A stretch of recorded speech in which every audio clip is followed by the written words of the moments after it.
Thanks for joining us here at St Mary's College in Belfast for this year's virtual Féile.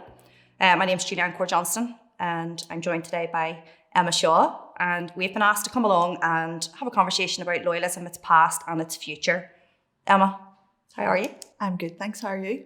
I'm alright. I'm alright, you coping? Yes, just about. How have you been coping with the virus? Thankfully, myself and my family have been grand. Homeschooling was a bit of a challenge, but I don't think we're alone now. No, I don't think you are. I'm saying I don't think you're alone. I have the twins at home, and they're 3. Yeah. And I'm quite ready for nurseries to open and get them back out the door. Yeah. I think this is always a really difficult question, but it needs to be asked. Like, how would you describe loyalism? I want you to think of, you're giving this answer to a student, maybe from another country. What is it to be a loyalist? To me, it's very much a sense of identity, and that identity recognising the institution of the monarchy. And to me, that's where it stems from. Now, my opinion of loyalism will be different from somebody else's, but for me, that's very much, loyal to the institution of the monarchy, the Queen, and I think that's the most simplistic way to explain it to somebody who maybe doesn't understand the culture or the cultural differences. Okay. Do you think that there's a distinction between loyalism and royalism? Do you think that, is there one size fits all? I don't think in anything there's a one size fits all. We have such a fabric and a varying degree of unionism, loyalism, royalism, if you want to term it that way. I don't think there's a one size fits all. I think you'd be very limited in finding anything that one size fits all for everybody. Yeah, I think for me, loyalism quite specifically is that you're not necessarily loyal to the crown. Yes, there is an element of loyalty, but the main thrust of it is being loyal to Northern Ireland's constitutional position within the United Kingdom. And of course, for some, that's by any means necessary, and for others, it's politically. Yeah. It's through the socio-economic deprivation, addressing those, the quality of life and the wealth for citizens in the country. If you take out your phone and you go on to Google, these students from other places, even people that live here in Northern Ireland, if they were trying to understand loyalism further, if they were to go on Google on their phone and type in loyalism, the first thing that comes up is always paramilitary murals. Negative. It's always the balaclavas, the guns. And to me, that is really frustrating, because I think that's only a small side of some within society. But I do think that loyalists quite often get the termed knuckle draggers, old-fashioned, and to me, that's just not the case. Why do you think that is? I do think that the media have a large part to play in it, and their negative connotations around the 12th of July celebrations, bonfires, those types of events. Loyalists always seem to get a bad name, and that was one of the reasons that I actually decided to come today and to have this conversation, was because I do feel that we do get negative press sometimes, all the time, and I wanted to be able to put across my perspective and how, I don't see it as a derogatory comment, whereas a lot of people across all segments of societies would be quite against loyalism. Okay. In terms of those labels, knuckle draggers and whatever, I'm quite conscious I don't want us to be talking in an echo chamber. Yeah. So I want to push it out a little bit, push the boat out. Do you think any of that is self-inflicted?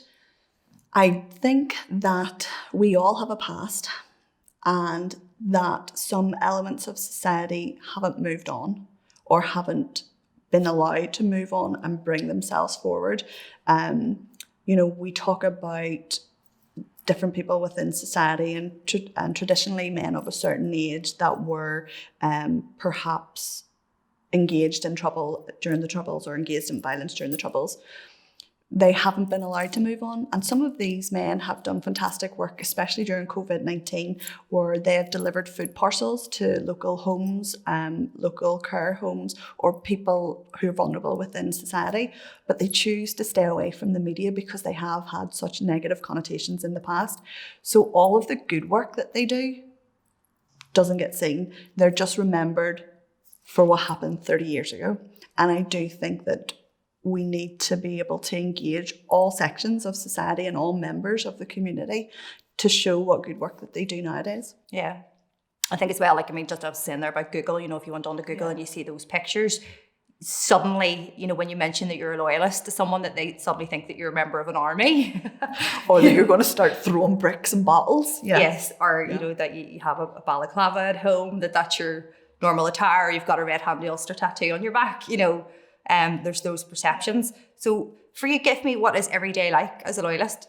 I mean, are you any different to... I'm no different than anybody else. I mean, I get up, I have just graduated at university.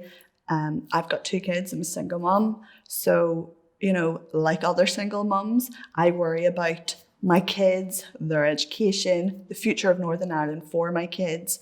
I also worry, you know, where's money coming from for your school uniform? You know, different things that all single mums will worry about, and all mums in general will worry about their standard of their child's education, where they're going to get their first job from. As a loyalist, I'm no different. Okay. Just you were mentioning kids there. It's interesting, like sectarianism, both religious and political, just doesn't seem to be going away. In fact, I actually think personally that sectarianism is worse now than what it was when I was a child. Now, I'm conscious that we may have had 2 very different upbringings and grew up in 2 very different communities, even though we both identify as loyalists. Have you had any experiences with sectarianism?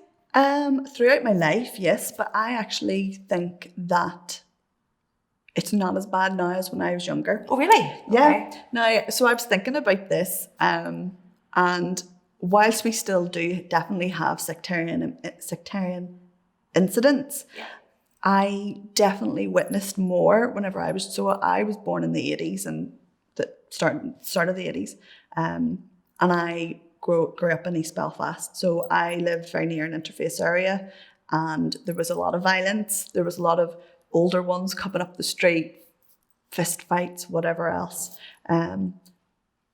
I don't see so much of that now, other than at various different times of the year, trouble tends to kick off. But certainly as I was growing up, like my cousin was jumped and attacked when he was walking home one night. I don't see as many of those incidents, which gives me a little bit of hope that we can move away from it. But I know that they're not gone. Just because they're not as prevalent in my area doesn't mean that they're gone. And even just as recently as July holidays there, we had more violence at interface areas. So it still is very much alive across the community. But I do think that certainly where I live, I'm not seeing as much of it. Yeah, I guess for me, I mean, full disclosure, I have absolutely no recollection of the Troubles. I was born in the late 80s, and my mum, she completely sheltered us away from anything, you know. Do you not remember any bomb scares or anything like that? No? Okay. No bomb scares. I can't remember. Mum talks about the police checks and things like that in town. Can't remember. And it's interesting actually because my wife, she's a year younger than me. And she talks about the door going up the hall, the police pulling her daddy out into the street, you know, constant raids being done in their home or in their area, about bullets flying up and down the street as well. It was really weird being young and seeing armed officers, like army on the streets. But I didn't think about it then because I was so young. I didn't think that wasn't normal. It's only as I've become older where I was like, well, that really wasn't normal. Yeah. But we didn't live in normal times. But I still remember, you know, being in Conswater Shopping Centre and bomb scares going off. But it happened on such a regular basis that, you know, security used to say it over the tannoy and we used to go, oh, have to go back out, you know, or being evacuated from the leisure centre out of the swimming pool. I remember having to stand outside in one of these big tinfoil blankets because we'd been evacuated and you couldn't get your clothes or anything. So it's those types of things that are really etched in my early memories. But anybody of my age or older will have, you know, remember the checkpoints in town. You used to get your bag searched every shop you went into. So you could have been in a shop just next door, but you got your bags but it was so normal. It was just normalized for us. Wow. So I do remember those types of things, but I was very young when that, and we didn't really go into town very often. See, I can't remember anything like that at all. And you didn't used to have like bars and clubs the way you have now, because I remember saying to my dad, well, where did you drink whenever you went into the town? And he said, we never went into the town drinking, because town used to be big yellow barriers came down at a certain time and town was closed off. Wow. Which I think our young people today would find really strange. Bizarre. Not go on a Friday and Saturday night into town. Yeah. But it's interesting though, because there's, you had said that you felt that sectarianism was worse then than what it is now. And from my perspective, having been sheltered from that, that it's worse now for me. What I see and what I experience, I don't think I've ever experienced any sectarian incidents. I mean, don't get me wrong, I've heard the old sectarian slurs, and I've been, privy to some, and I've seen things like that happen. And I know what sectarianism is, but I hadn't grown up experienced any of that. But I think for me, it was in context. This was prior to the Good Friday Agreement, and then even when the Good Friday Agreement was signed, it was still in its early stages. It was still a baby at that stage. We're 22 years post-agreement, so every child that has been born thereafter has been born into what should be peace times. And I find it bizarre. I mean, I was elected, obviously lost the election, but during that period of being elected, it would have been my responsibility to engage with residents, been out on the feet on the streets, basically, when these incidents happened at interfaces. And the area I represented was North Belfast, which, conveniently has been in the news repetitively over the past 2-3 weeks for incidents that's happened again at interfaces. And the antagonists, the people that are involved there are children. They're young people, even teenagers, but these are people that were born post 1998. But I think that really asks the question then, what is there for our young people to do? We can't engage them in the economy if they've no experience, because quite often you need experience to get a job, and you can't get a job without any experience. So we really need to ask ourselves, does education policy as it is now and economic policy working for all sections of the community? Because at times I really feel like working class people are being left behind. Okay. Do you think that sectarianism is inherited? Is it something that's handed down? Do you think it's due to a lack of education about our history? Why? I think it's a combination of a multitude of things. I think it's a combination of kids not feeling that they have an output, or them feeling that they don't have anything to do. Sometimes it'll be children think that they have to defend their areas, whether it's their bonfires or whatever else. And those emotions run really deep. And some of those are learned behaviours. Yeah, well, you're not born with hate, are you? Yeah, but I think that we have to acknowledge that there are people within the community who still have these really strong feelings, who do feel that there's parts of their identity are being stripped away. So it's how do we have a conversation about that? How do we engage young people? Because you probably know this yourself, it's really hard to get young people to vote. It's really hard to get them engaged in politics, because quite often they feel, what's that got to do with me? What impact does that have on me? Why should I vote? I don't agree with maybe anybody that's running. But I do think there is part of a wider conversation that we need to be a lot better at engaging young people into these decisions that are ultimately going to have a really strong impact on the rest of their lives. I mean, I'm nearly 40 now, so, I'm getting on. Thanks. But younger ones who will maybe come on board, we really need to be getting good, strong voices on board from their 16, 17, 18 to listen to what their opinions are. Because I think, when I hear young people speak, they really inspire me as to how the ideas that they come up with, how open they are to working together with people from across the board. I do sometimes think that we don't give them enough respect, and sometimes that can drive them away from the table. Yeah. So let me ask you this then. Ulster University, they ran a report. So they had conducted a piece of research and then reported on their findings of a review of sectarianism in Northern Ireland. And they had made 50 recommendations for practical measures, obviously, to reduce sectarianism in Northern Ireland. And there was a number of those recommendations that would possibly be quite contentious. So namely, there's civic forum or citizens assembly, lowering the voting age. I don't think it was quite specific as to say lowering it to 16, but given we can vote at 18, it's either 17, 16 or, you know. But that's been a conversation that's been had in the past. But they made the recommendation for lowering the voting age. They also made recommendations for increased integrated education or shared education. And obviously there is a distinction, but I'm going to let you talk about that.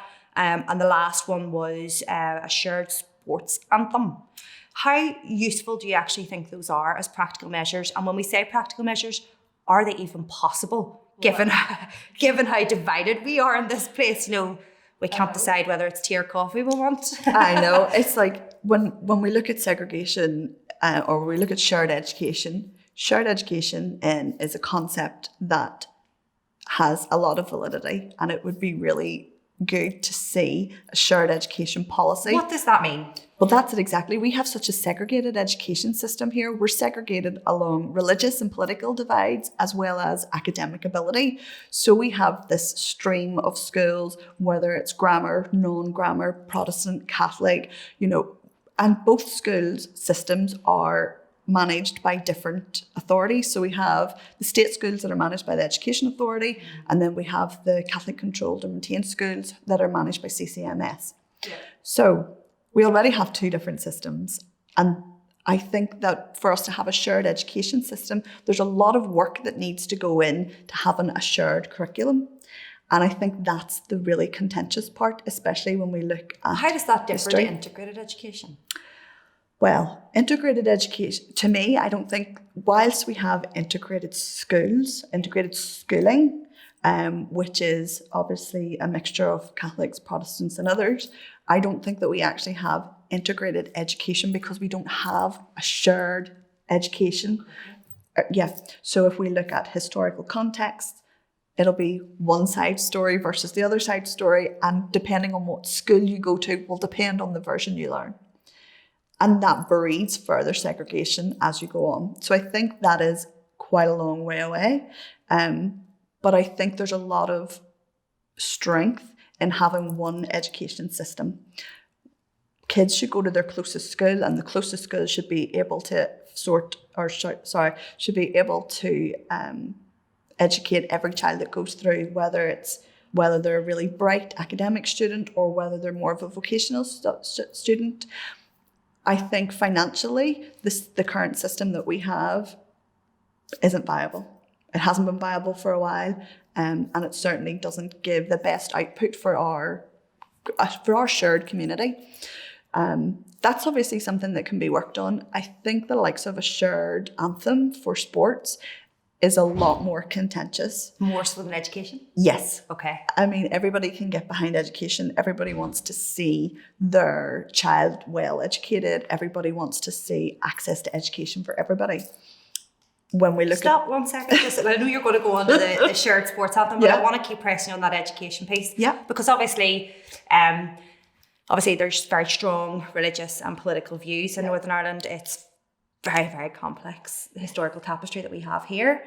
How do we get around that? We'll put it this way. People from a unionist, loyalist background typically would not be supportive of integrated education. That may be different in East Belfast, but where I am in North Belfast, there's a lot of resistance to that. There's a lot of resistance to integrated education because it feels like you're taking something away from people. Yes. But I think as well, when we look at integrated education, state schools are already integrated. So they are, yeah, that's right. Yeah. State schools are open to everybody. Yes. You just have to go to it. Yes. And I think that's... They are predominantly, though, if I'm right, correct me if I'm wrong, they are Christian. Yes. In terms of the ethos. Most schools, yes, in terms of the ethos, but I think that's the case across Northern Ireland, regardless of which school that you go to. There's still a very much predominantly Christian ethos. So there's still an element of religion. Yes. Irrespective. Yeah, regardless of which schooling you go to. Yeah. And I do think that we need to learn lessons. If we want our children to be educated or to receive religious lessons, that's what we've got Sunday school for. That's what we've got church for. So would you advocate that we don't have any religious studies at all in school? No, I would actually advocate that we do need to have religious education in school as a subject, but I think it needs to be opened up and not just looking at the traditional Christianic views. Yes. They talk about the Abrahamic religions, so that's Christianity, Judaism, and Islam. I only know because I studied it. That's the only reason. But we can look at the similarities with those, because those three religions look at Abraham and his family. We can look at that as a group. So we should be teaching our children. This is why religion to me is a very interesting topic, even though I wouldn't say that I'm highly religious. Yeah. But I find it really interesting where it came from, why it is written, why we look at these scriptures, how do we treat them, when were they written, who were they written by? There's so much more to the scriptures than what we're taught in school. Yeah. So I do think religious education has a place in school. But expanded. Yeah. To be more inclusive and encompassing. Yeah. I think it needs to show, we all bleed red, but we can have different beliefs. Yes. And this is where they stem from. Some cultures have really strong cultures of myths and mythology, and that's surrounded by religion. So why can we not teach our children? Because we need to teach our children to be independent thinkers. We need to teach our children core values. We don't need to brainwash them into fitting one particular agenda. What about then the shared sports anthem? Okay, so this is one I'll probably get slated for, but I really like hearing the national anthem song. Really? Yes, I think it really identifies as we're all the same, identifying the same, but here in Northern Ireland, we don't all identify as the same. So I can understand where there would be challenges and why it's been put forward that there should be a shared anthem. I completely understand where they're coming from. But again, somebody from my background or somebody from our background may feel that is something else that's being stripped away. So now we can't even sing our national anthem whilst we're still part of the UK. So I can understand why there'd be that. To me, out of those four that we're discussing, it was probably the most contentious. I mean, if you're looking at the other lowering the voting age, I do think that there is an opinion to be had, or a statement to be had, that we should lower the voting age to 16, but only if we're going to provide civic education for young people. Oh, I totally agree. Because we need them to know what they're voting for. Yes. And we don't want them to just speak to their grandparents, follow what they say. To understand the system, how it works. Exactly. How it can benefit them in their lives. Yeah. Like when I spoke to my son about voting, when he first turned 18 and it was important for him to go and vote, he was like, why do I want to vote? What's it got to do with me? And it's like, you are going to vote. If I have to take you round by the ear, you're going to vote. And he was like, and he's 6'2", so he's like way bigger than me. Tar over you. Yeah. And he's like, well, what do I do? Because they're not taught how to vote in school. Yeah. They're not taught how to look at a party. Does that party assess or represent my values? If not, can I maybe write a letter and change their opinion? Or how does it work? Can I look at other people that are standing in my area?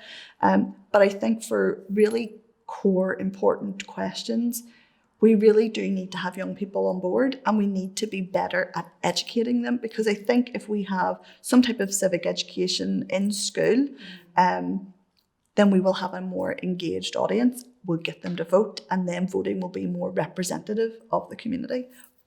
But it's an uphill struggle. Just on the shared anthem, do you think that it puts people from the CNR community? I don't like using that acronym because it suggests that someone who's a Catholic can't be a unionist. Yeah. And that's just bizarre. But I think that's a real thing to do. The historic when we look at Troubles, everybody always looks at the Troubles from a Catholic Protestant view. When you actually learn about the historical context of it, that was not the case. You can have a Catholic who was a unionist, or you could have a Protestant who, so I think over the years, a lot of people don't know their history. Yes. And that presents its own challenges. And that's where the shared education curriculum and civic lessons, yeah. We're solving all the problems here, Emma. No, with the shared sports anthem, and this is really embarrassing because I can't remember the song. I can hear the beat in my head, like I can hear the tune. But you remember whenever Northern Ireland qualified for the Euros? No. I know when it happened, but I can't remember the song that you're talking about. You don't mind the song? Does anybody mind the song? All I can think of, Will Craig's so fun. That's it. Yes, what is that? Free from Desire. That's it. Free from... That's the only football song I can remember. That song was stuck in my head the entire time. And for me, that was like an anthem that rallied everybody in this place. When Corr-Johnston goes out to fight, it's not the national anthem, it's something else. I get it. I mean, I'm from a Loyalist background. I do my usual standing for the national. I'll give you a hilarious story. So I was pregnant and we'd got tickets to go and see Queen, but it was Freddie Mercury's show. Yeah. That was in Cabaret Super Club. So we went down to this and the whole family was there. We're having a meal, we were eating, and I didn't know that, seemingly my family didn't know either, but they play Queen, the national anthem, as part of the Queen show. Oh, yeah. But obviously it's not in that context. So did everybody stand up? No. My father-in-law stood up, bolt upright in the middle of this club, and then we were all like, oh gosh. So we all stood up and we're starting, and he's singing at the top of his lungs, and we're sitting in this really, really quite fancy, elegant, just lowered the tone of the place, But I think that that's how in Northern Ireland we have managed to politicise the national anthem. Or Freddie Mercury. Yeah. And I think, we need to stop politicising everything. Yeah. No, that's true. Yes, I mean, there's a degree of, is there sensitivity with regards to the national anthem and whatever, and if that's a sports team's chosen anthem, then so be it, but I do think that there is merit in further discussing that, Yeah, and I can understand why that's an opinion, because that's what we need to do. We need to engage with more people and hear more opinions, but quite often, especially Loyalist women, are afraid to put their opinions forward because of the absolute backlash that they face on social media. Except us too, clearly. I know. I'm waiting for it. Yeah, it's coming. Okay, what about, so we'd said obviously about lowering the voting age, but what about the civic forum, the idea of a citizens' assembly? So I can see validity in having more people have their voice heard, because realistically, what does Stormont do for us? I think that it's important to have everybody's opinion, or at least portions of society. It would very much depend on how is it going to be worked, how's it going to be decided who speaks, because if it's something like you have to be voted in, then I have a problem with that, because then again, it's going to be certain voices that will push in. It'll be very much politicized. But if you have it, you pick from postcodes or something. The census or something. Yeah. But then it's, will those people want to partake? So there's a lot of logistical you challenges. Want it to be like jury duty, or everybody wants a letter to get out of it. Yeah. Everybody's queuing at the doctors. Yeah, but I can understand. It does have a place where you hear normal people's opinions. Yeah. But I can see a lot of logistical challenges. I can see a lot of unionists not wanting to partake in it, depending on what the topics are. Which we need to have a seat at the table, and we need to be willing to sit at the table, to speak and to give your opinion, even if your opinion is different from everybody else at the table. There's validity in you having your argument or your point heard. Yeah. Not necessarily everybody's going to agree with you, but we're used to that. We're not used. Everybody doesn't need to agree with everybody else. I think it's interesting though. I mean, the concept and the idea of it. Given that we know already that the general public hold very different views to their politicians, and there's this deadlock as it's been.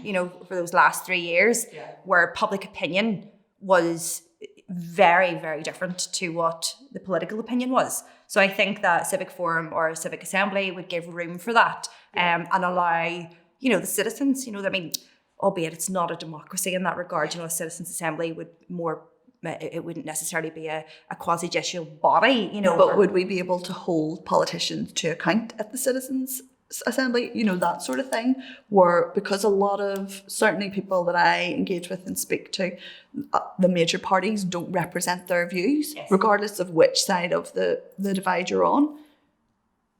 But would the Citizens' Assembly engage with the politicians? Or would they be critical of the politicians? Would they be able to hold the politicians to account? You know, there's a whole, that whole logistical, you know, or is it just a tokenism, which I don't agree. If it's going to be just a token gesture, there's no point. There's no point. Yeah, because obviously it's not something that's constitutional. No. The way we'd be in the Republic of Ireland. Yeah. And it's not something that ordinary people are going to get behind, because if you're asking ordinary people to engage, they're giving up their time, they're drawing attention to themselves. But what for? Do you know? That's true, yeah. Yeah, I mean, as you say, there's some logistical challenges there, and there may be some psychological barriers for people, and obviously physical barriers too. But I think, personally, for loyalism, I mean, you may hold very different views, but I do not feel that loyalism is represented in any way, shape or form at Stormont. No. You know, and it has tried for years to have that, you know, 40 odd years, has tried, you know, its luck at elections, and it's just not happening.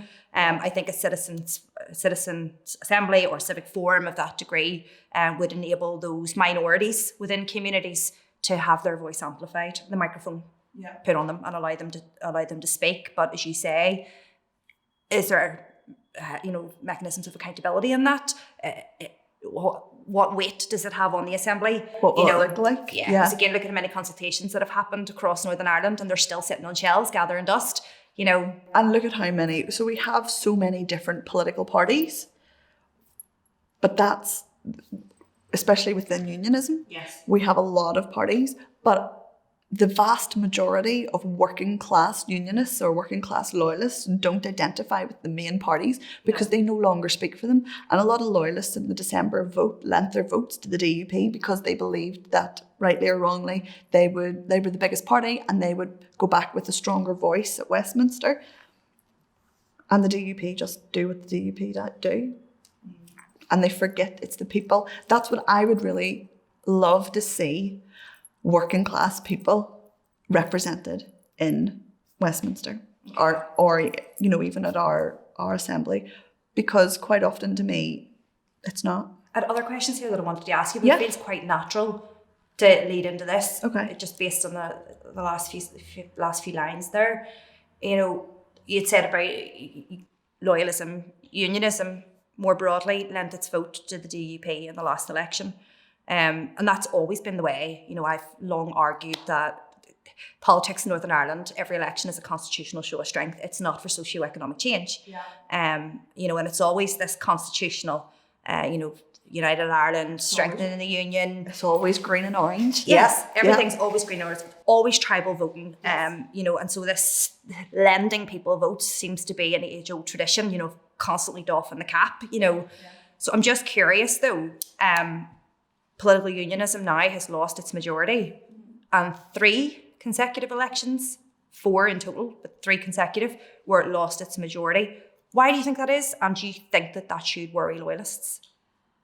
So I think that a lot more loyalists are now recognising that these parties don't speak for them. Yeah. So therefore they are choosing not to vote.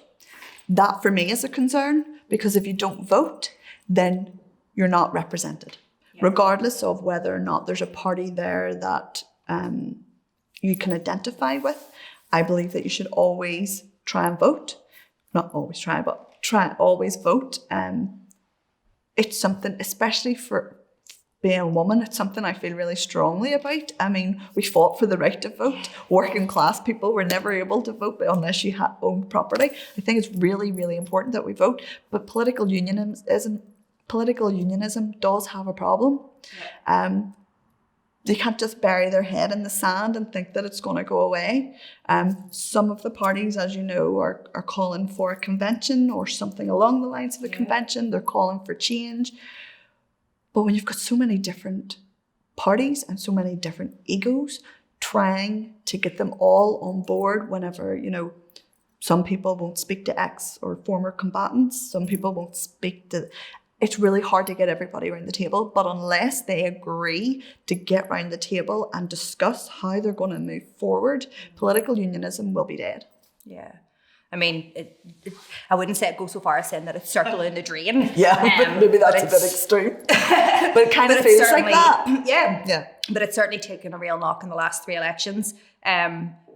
Should it worry loyalists? From my own perspective, I think that, I mean, for me, I'm unashamedly loyalist. And I feel that my loyalty is not to a particular party. That the electoral wealth or size of a political party, irrespective of their designation, neither determines the constitutional future of Northern Ireland or represents a constitutional shift amongst the people of Northern Ireland either. I think that the strength of unions measured by the socio-economic wealth of its citizens and not by the size of the political parties. Political unionism does have a massive problem. But for me, with this idea of calling this convention, it's doing what it always does, and it's talking to itself. But that's the thing, you know, it's the same people involved, and it's the same people talking the same. We need younger people to engage. We need new voices. We need new opinions. We need women definitely to be engaged in the conversation. But while they're not welcome, or while they're not felt to be welcome, then there is a real problem. And I do think that quite often, you know, when we're looking at socioeconomic, a lot of people from working class backgrounds just want to know, well, how are we going to improve jobs? How are we going to make sure, how can I make sure that my son or my daughter has access to education, will be able to get a good job, to afford a good house, to get a mortgage, to do whatever else? And it's all about answering those questions and actually having a view, or actually having a roadmap that we would like to go down. I think the problem within political unionism is that we're very segregated. Now, obviously, because there's so many different branches within Protestantism, that's where we get so much segregation. So much segregation within Christianity, different sects of that, exactly. Different sects of the church, and then you break down into Protestantism. But I think, like my granddad used to say to me, you should why don't you start up a political party? And I'm like, I think there is enough political parties in Northern Ireland. But I do think that we need the one that's representative of working class people, which we just don't have.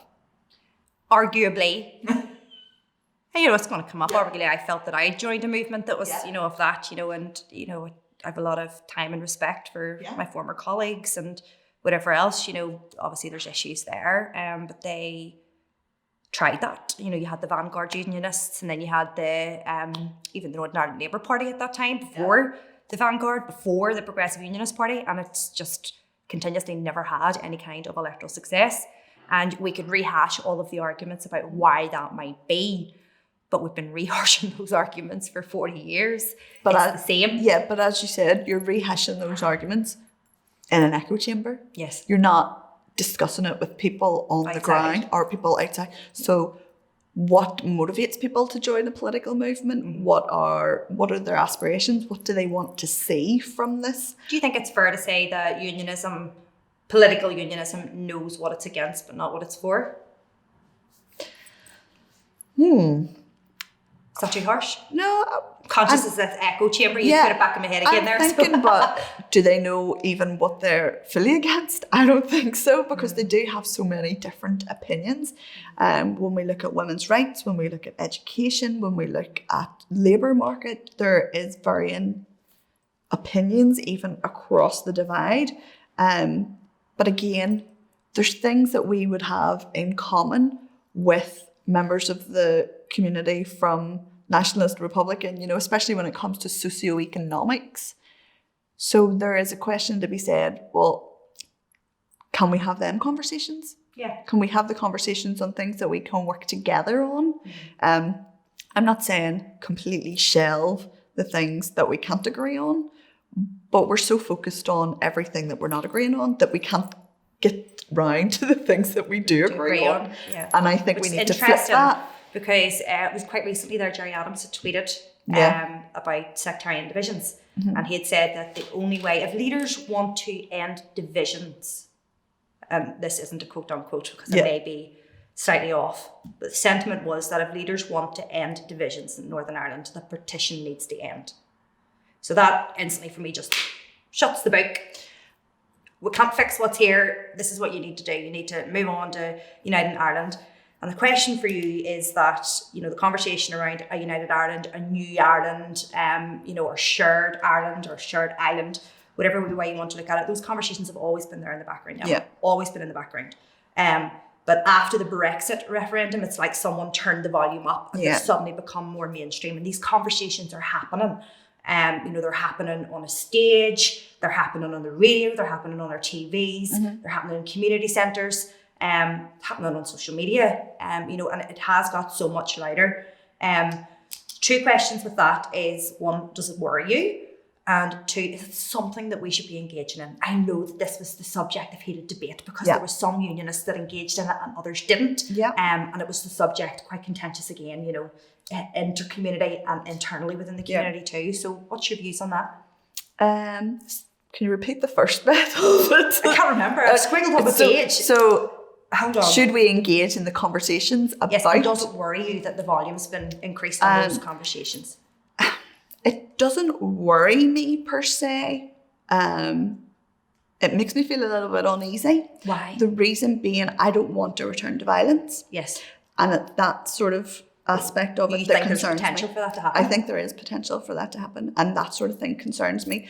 I don't want my kids to see the same violence or be subjected to the same trauma. Because let's face it, anybody that grew up or has been experienced in Northern Ireland has suffered trauma, and that's a community trauma that we've suffered. And I don't want that for my children or my grandchildren, as many don't. So I don't want to see a return to that violence.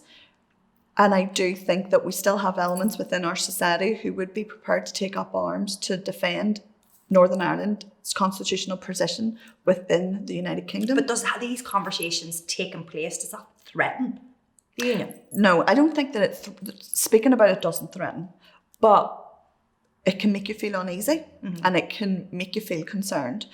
Do you think that's contributed to it, or maybe it's exacerbated by with all of the uncertainty to do with Brexit? I think Brexit, as you said, turned the volume back up.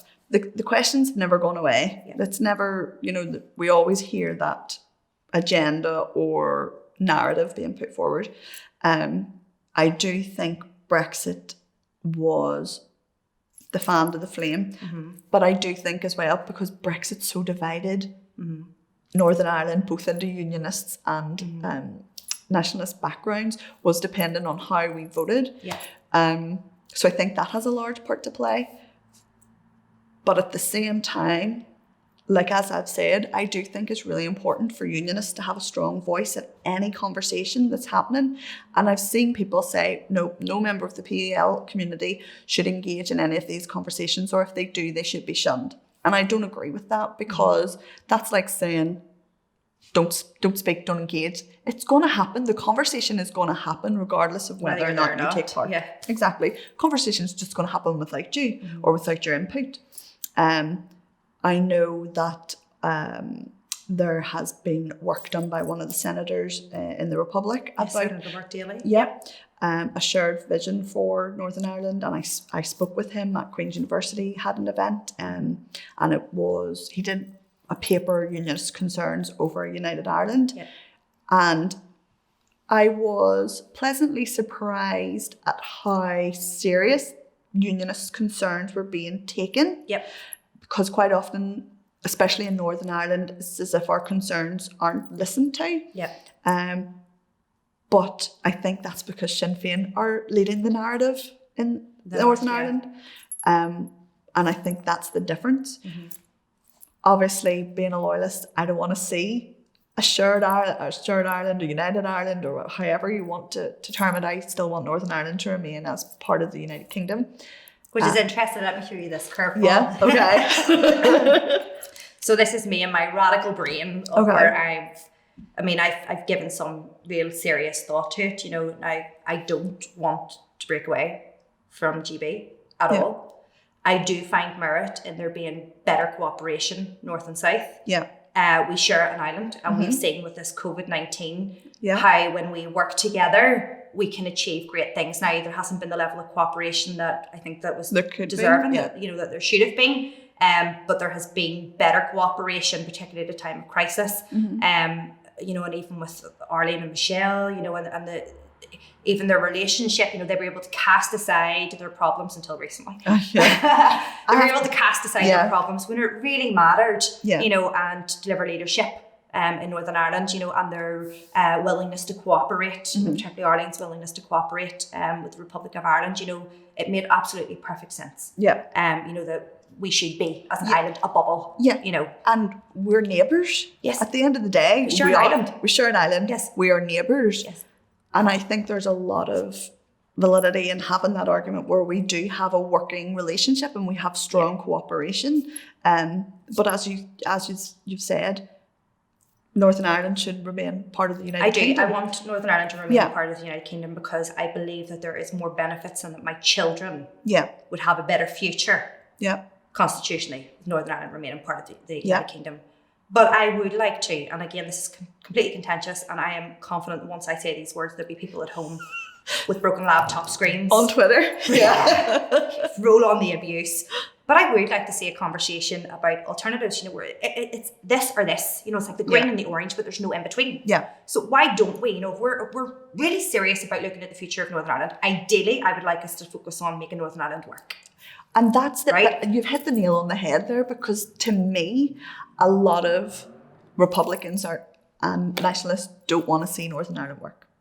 A lot of, but I look at the not likes of the everybody. SDLP. Yeah. And I genuinely do believe that they're very interested in making Northern Ireland work. Okay. I can tell by the facial reaction, you're like, yeah, I can tell. But you're a lot more respectful than other people would be towards me. But it's more like the Green Party. You've got different, I don't think they describe themselves as nationalist or Republican. No. They do designate as other. Yeah. But obviously they're an all-island, But that's what I'm saying, And they can negotiate and speak on both sides, I think, as you said, it is very contentious. Yes. How do we move that? How do we... Well, let me say it. Okay. Let me say it. Okay. Because I've built up to it. But I do think that if we're looking at all of these alternatives, obviously the priority is making Northern Ireland work. And that has to be the priority for the people here. But if we're going to be having these conversations about what United Ireland would look like, whether that's administered by the Republic of Ireland, why can't we also look at what a United Ireland would look like as a devolved region of the United Kingdom? Do you mean independent? No. So what do you mean? What do you mean devolved? So it would be, we're devolved now. Yes. But completely devolved. Yes. So fiscally, everything devolved. But then we would be independent. No, we should still be part of the Sovereign Parliament. Well, yeah, right. So I understand where you're coming from, because conversations that I've had with people, some people have said they would like to see Northern Ireland independent but remain under the monarchy. So that's exactly what Scotland wanted. Yeah, right. So there is conversation there amongst the people. But that's the thing. Do we have, what's the consent mechanisms? What are people interested in? I know a lot of people, so when we're talking about identity, some people will identify as British, some will identify as Irish, but there's a growing population of people that now identify as being Northern Irish. Yes. So, but is Northern Ireland economically able to sustain itself? You've misinterpreted me. Okay. You've misinterpreted me. Okay. It would Hit me with it, go. The marriage of North and South, Northern Ireland, Republic of Ireland, whatever titles you want to slap on it. Okay. But Ireland... Oh, so Ireland comes on board. Oh, right. Mm-hmm. I don't think that'll ever... It won't. But why can't we have that discussion? I actually did say that to Senator Daly whenever I spoke to him. Words. Today's date is the 20th of July 2020. In about 40 years' time, there'll be a conversation about it. So I did actually, whenever I was speaking to Senator Daly, and we were talking about the different things that he sort of was suggesting that Northern Ireland would still stay its own designate, because we were talking about police force and, how Northern Ireland would still have an input into Westminster, those sorts of things. And he says, well, why doesn't the Republic of Ireland just come back on board? And he was like, no. It's like, but it's still an option. It could be. Yeah, but I don't think that'll ever happen. But yeah, you're right. Why can't that conversation happen? I mean, we know Northern Ireland physically could not sustain itself. Absolutely not. Westminster is very much the parent. Very much the parent. And we don't even have the political maturity, never mind stability, to be independent. Or the economic, but even, so I actually spoke to a couple of business guys before exactly around this, and we couldn't get figures to see, well, how much does business revenue and taxes, how much does it raise? The only information and details we could get was on the block grant that comes. So we couldn't even kind of look and see, what do we make? Roughly, there's about 12, I think we contribute in the region of 11 and 12 billion in terms of revenue generation back to the UK. In terms of what the UK gives us, block grant is somewhere between 10 and 11 billion pounds. And then we have what's called annually managed expenditure, AME, which is your welfare, housing benefit, all of that, and your pensions and whatever else in the region of 9.6 billion. So we would have to be making double almost. Yes. So what we contribute does not scratch the surface remotely on what we get back. Okay. And even that's not taken into consideration all the additional pockets of money that's handed out. Although, let me be clear, that money is available and it's there and it's just and it's right that it comes here to Northern Ireland. I do want to say, obviously, because I'm conscious that my comments could be misinterpreted. So, for the benefit of doubt, I very much want Northern Ireland to remain part of the United Kingdom. I sometimes feel that, you committed yourself to the Good Friday Agreement, you committed yourself to making this place work. When the going gets tough, you don't give up. When you get knocked down, you get back up. And you try and make this place work first, because when you can succeed on something like that, then any alternative projects that you have your sights set on then become more credible. So how you're do you basically abandoning the project that you started to go and start something different. How do you feel about Assembly being when it's so easy to collapse the Assembly? Who's interviewing who? It's just on the back of that question. I mean, I think... Go on, say it again. So how do you feel about the Assembly being so easy to collapse? Oh, the Assembly is terrible. The whole structure of the Assembly is terrible. And I think that's what a lot of people have an issue with. But people are frightened to let go of it. They're frightened. I don't want direct rule, Emma. Direct rule would just be disastrous for this place. But if we don't have what we've got now, how do we, or what could we have in its place? Right. Or how could we improve what we've got? So it shouldn't take one resignation. In this place, right? Everybody assumes that whenever government collapsed, there was one other system of government in Northern Ireland that has weathered every political storm with an integrity not associated with the Assembly. You want to say the civil service? No. A democratic government. Okay. The councils. Okay, yeah. And dare I say it, I keep using this as the biggest example, but in my lifetime, loyalism has never been as angry as it was than when the flag protest happened. Yeah. Nationalism, republicanism got very, very angry when it came to the conversations around the contents of City Hall, what was on display, and it being owned or seen to be owned by a particular section of society. And these things, heated exchanges, I mean, I was there in this chamber. Yeah. And some of the heated exchanges that took place, I mean, if it was in the house, there would be slamming doors, a dish would definitely have been broken, and there would be fallouts galore. These fallouts happened in City Hall. City Hall was not immune to what was happening at the Assembly, but it still operated every single day. It still made Why? decisions. Because it can't collapse. Yeah. It can't collapse. And instead of sharing power in the councils, the way they do up in the Assembly, they share power, but the Chuckle Brothers talked about it. One for you, one for me, one for you, one for me.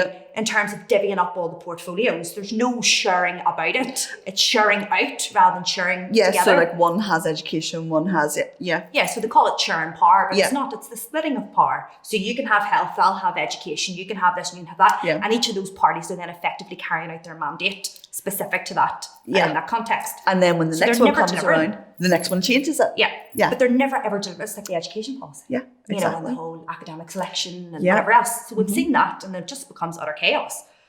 But the councils, irrespective of whatever the fallouts are, that place still operates. It physically can't collapse. And the system of government itself is tailored in such a way that every councillor, 60 councillors, and of course, there are parties that have majorities, and then there's the minorities, and then there's the independents and whatever else. That's democracy. That's what happens. But that's majority rule.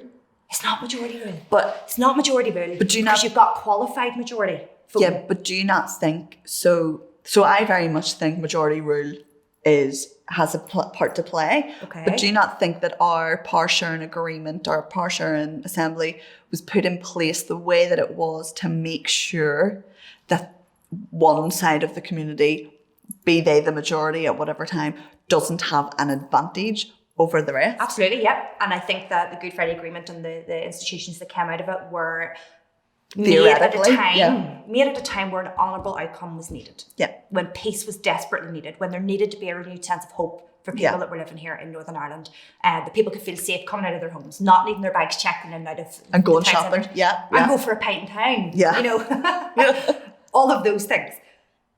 But that's what I find so.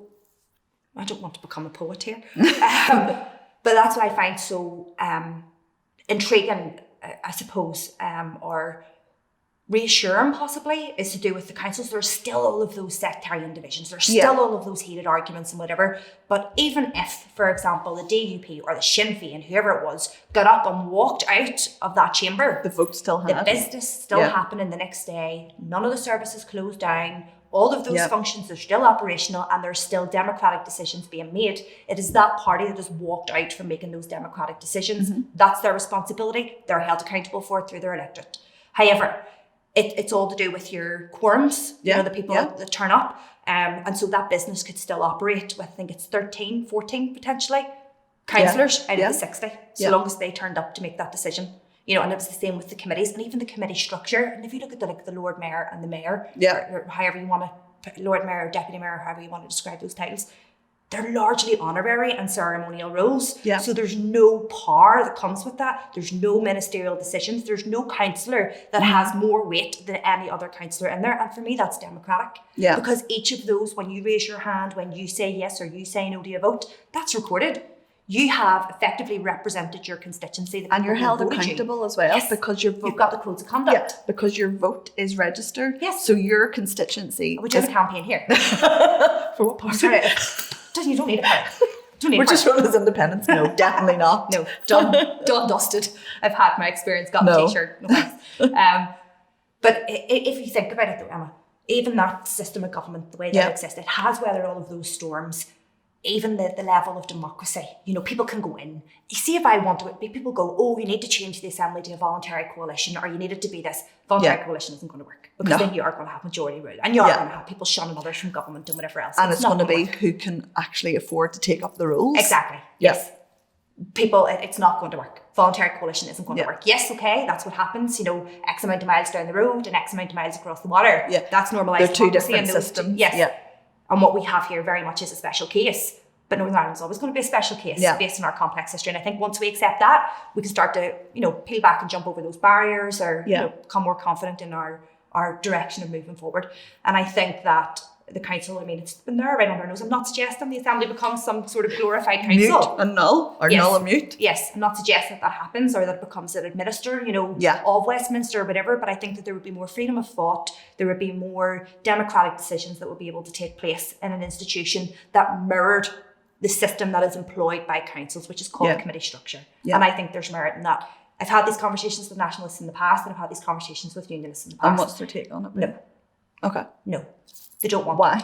Nationalists believe that, I can't say all nationalists, but the parties, and I'm not going to mention them, the parties that I spoke to and engaged with them at that time didn't want it, because they were pointing to other councils and saying, well, look at this, where there's been unionist, you know, majority, or in this council where there's been a nationalist majority, and how these things have played out. The problem is you're looking at that in a localised constituency where the demographics are very different. Yeah. If you're looking at it as the whole of Northern Ireland, actually unionism's in its minority at this stage. Yeah. And I'm still advocating for it. Yeah, and probably still will be, because as the demographics change within Northern Ireland, political unionism is on the decline. Yeah. But I think that this system of government is more able to weather those challenges that we'll be experiencing later down the line, and does not give anybody more power than the other. This health minister business, yes, of course, okay, you're going to have, you know, health ministers, whatever, but you could be calling them the chairs of the health committee. Yeah. You know, and that health committee, if you were employing that council, you'd have that health committee, but you would be marrying that, dare I say it, political opinion and political leadership with expert opinion in the civil service. Well, then how would you feel if, for example, it was like need to drink. Health or education, but instead of having one minister, you've got 2 ministers, one from each dominant. Again, I think that's the you're just And then going they have further to, down this route. but they have to agree on together. No, because that means that's similar to what we have now, where you're splitting power and you're giving it to those who are the majority. Where if you look at the council system of government now, everybody votes. Everybody votes. Now we can all predict what way the votes are going to go because you can see who has the majority votes. You know, but the interesting thing is that they need to make wee mini voluntary coalitions to progress their manifestos. Yeah. So whenever they go in and they go, right, we've pledged our electorate that we're going to be delivering on getting the bins lifted every 2 weeks or whatever. So they're going to go and hunt, you know, for what other parties. It's very American. Who can we get on? Yes, who can we get on side? You know, so in one vote, they're supporting each other, and the next vote, they're tearing each other apart because they don't like it. That's politics. That is, and that's democracy. It's working together. We don't have that here. No. Listen, I'm really, really, really conscious of time, okay? So I just want to ask you one very, very last question. Can we ever truly move forward in the absence of a shared narrative with regards to the past? I don't think we can. I think we're very good at trying to move forward, but I think until we have an accepted shared narrative that comes from both perspectives, because I do think that we still very much, I'm probably going to get slated, but I do very much still feel that the Sinn Féin have been very, very good at a narrative and romanticising the struggle or the issues when it was a campaign of violence. It really, really was. And people from my community or people from our community still have that violence in their mind, but it's almost as if just accept it and deal with it and move on. It's done. And I think until we can accept that there's hurt caused on both sides of the community. Yes, which there was. Yes. But very often that's not accepted. Very often that's not the narrative that we hear. And I think until it can be acknowledged that there was hurt on both sides and there has been injustices on both sides, that we're not going to move forward. I suppose final sentence from me on that really is that, you know, we talk about looking back and we can't, on the events that have already happened, we can't find a narrative. But even when we look to the future, we can't find an agenda. A shared agenda. And it makes it I think that's because that's the wrong people in power. That's why we can't have a shared vision. Possibly, which I guess then takes us to that position that, you know, it's not just about addressing the past, but it's also about addressing the present and the systems of government that we have that determine our future. And making Northern Ireland work. Yeah. Yeah. That's a lot that we've just discussed there, isn't it? Like that's a party shot. That is a party political manifesto right there. We'll talk. We'll talk. Again, conscious that this could be a little bit of an echo chamber that Emma and I have been in. We are very open to having people tweet us or email us. I'm sure if you contact Féile, we're very happy for our email addresses to be given. Okay. Are you? I can be found on Twitter. You can find, right, go ahead. What's your Twitter? I don't even know. VEXS1981. Okay, and I'm just at Julie A. Corr. And you're very welcome us to continue the conversation or ask us those challenging questions. And we'd be more than happy to participate. But for now, Emma, thank you. And thank you, Féile and Phobail, for the opportunity. Thank you.